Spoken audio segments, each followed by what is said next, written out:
Bismillahirrahmanirrahim. Assalamualaikum warahmatullahi wabarakatuh. Perkenalkan, nama saya Muhammad Hafid Ahmad. Saat ini saya sedang menempuh pendidikan tinggi di Universitas Angkona Malang.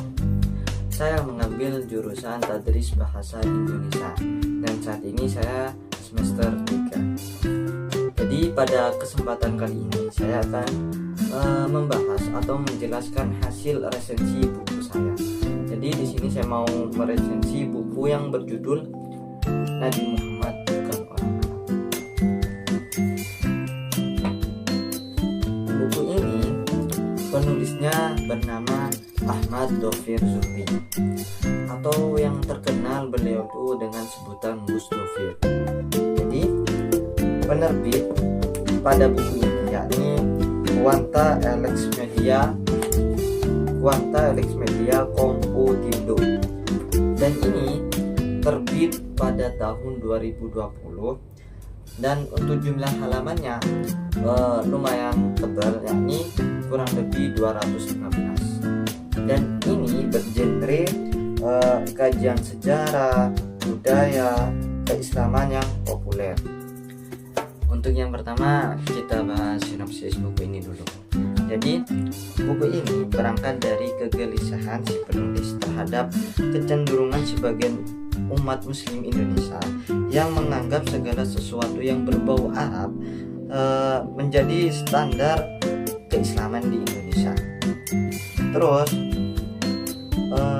melalui pendekatan sejarah, antropologi, dan refleksi sosial, Gus Ahmad Dhofir ini mengajak pembaca memahami bahwa Nabi Muhammad itu bukan Arab dalam arti etnis,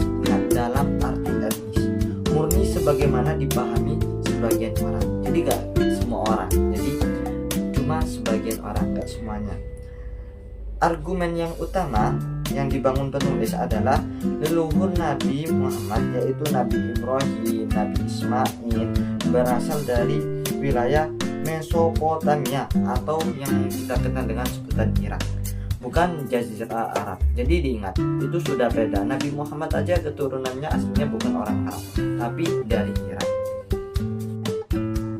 Dan etnis Arab sendiri terbentuk melalui proses asimilasi panjang antara pendatang dan penduduk asli atau penduduk lokal. Oleh karena itu, menjadikan identitas Arab sebagai simbol kemurnian Islam adalah kekeliruan logis maupun historis. Jadi itu sangat salah. Jadi orang Arab itu gak bisa kita patokan jadi pusat keislaman. Ya, seperti itu. Di samping itu, buku ini menyoroti fenomena sosial keagamaan di Indonesia, khususnya munculnya kelompok yang mengidentifikkan busana, simbol, bahasa, dan gaya hidup Arab sebagai tolak ukur kesalehan. Jadi kalau kita untuk mengukur kesalehan orang Arab sama orang sini itu beda. Jadi dan itu tidak bisa sebagai patokan atau standar orang Islam yang ada di Indonesia dengan orang Islam yang ada di Arab. Terus penulis menegaskan bahwa nilai Islam bukan terletak pada kearaban, melainkan pada akhlak dan pesan universal. Jadi kalau kita meniru orang Arab itu nggak bisa menjadi nilai bagi kita. Oh, ini Islami banget, bukan gitu. Jadi kita bisa dianggap Islami banget itu ketika akhlak dan pesan yang universal. Nah, diingat di situ, bukan kita meniru orang Arab seperti itu. Lanjut, yang kedua kita membahas tentang gaya penulisan. Jadi Gus Dhofir Zuhri di sini menggunakan bahasa yang populer, ringan, dan kadang satir, biar lebih menarik ya. Membuat pembahasan sejarah terasa lebih hidup. Nah, gara-gara ketiga gaya tadi itu nuansa tulisannya itu lebih hidup, nggak monoton, lebih bagus. Dia tidak menulis dengan gaya akademis yang kaku, tetapi tetap mengacu pada literatur sejarah. Jadi tetap mengacu kepada sejarah, seperti kitab tarikh, kajian genealogi bangsa Arab, dan literatur antropologi. Nah, pendekatan yang seperti ini membuat buku mudah diikuti oleh pembaca awam. Maksudnya awam di sini nggak paham.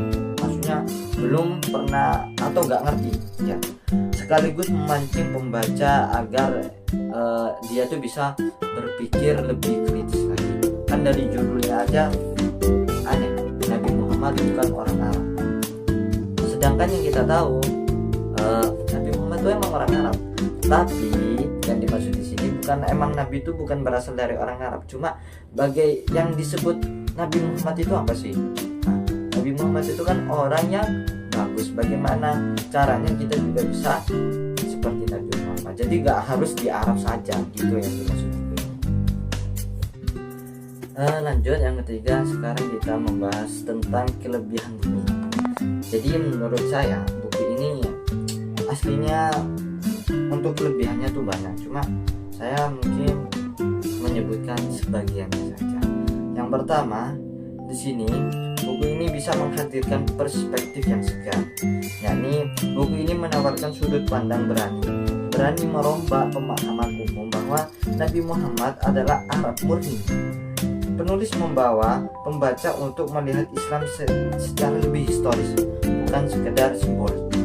Terus yang kedua, relevan dengan konteks Indonesia. Penulis menyinggung fenomena sosial seperti Arabisasi budaya, kita meniru orang Arab ya. Terus simbolisme keagamaan, kebanyakan kita mengacu kepada orang Arab, sedangkan kan tradisi Indonesia sama orang Arab itu beda. Dan tadi itu kan saya menjelaskan bahwa orang Arab itu tidak bisa kita jadikan sebagai acuan keislaman. Dan yang ketiga, di sini menghadirkan pembaca dari fanatisme simbolik dengan argumentasi bahwa Nabi sendiri adalah hasil pertemuan budaya. Penulis ingin menegaskan bahwa Islam adalah agama universal, bukan milik satu etnis. Maksudnya bukan milik hanya orang Arab saja. Jadi agama Islam itu sifatnya itu universal, buat siapa saja.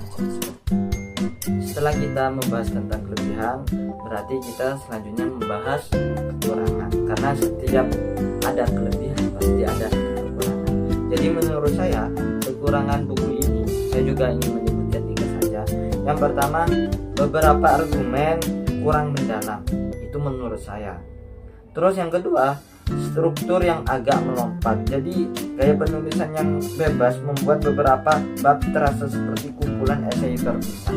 Ini menurut saya, entah menurut orang lain, apakah ini lebih bagus atau emang strukturnya seperti itu yang cocok. Terus yang ketiga, ini judulnya yang sangat provokatif. Dari judulnya aja kan, Nabi Muhammad bukan orang Arab. Judul yang seperti ini bisa menarik pembaca, tapi bisa menimbulkan salah paham bagi mereka yang hanya melihat sampul. Ya kalau mereka nggak membaca, cuma lihat sampulnya saja, di sini Nabi Muhammad bukan orang Arab, ya seakan-akan kalau orang yang nggak pernah tahu dulu, iya tak? Seperti itu. Jadi yang bisa kita simpulkan dari buku yang berjudul Nabi Muhammad bukan orang Arab ini, karya Gus Ahmad Dhafir, adalah buku ini dapat menggugah kesadaran si pembaca untuk melihat Islam sebagai agama yang universal, bukan agama yang terikat pada satu etnis. Dan si penulis menyampaikan pesan bahwa keislaman tidak dapat diukur dari seberapa Arab orang atau seberapa Arab seseorang, melainkan dari seberapa baik akhlak, kepedulian, dan kemanusiaan yang diwujudkan. Mungkin dan itu saja yang bisa saya sampaikan. Kalau ada yang tidak tepat, mungkin nanti kalian bisa komen. Mungkin itu saja yang bisa saya sampaikan. Wassalamualaikum warahmatullahi wabarakatuh.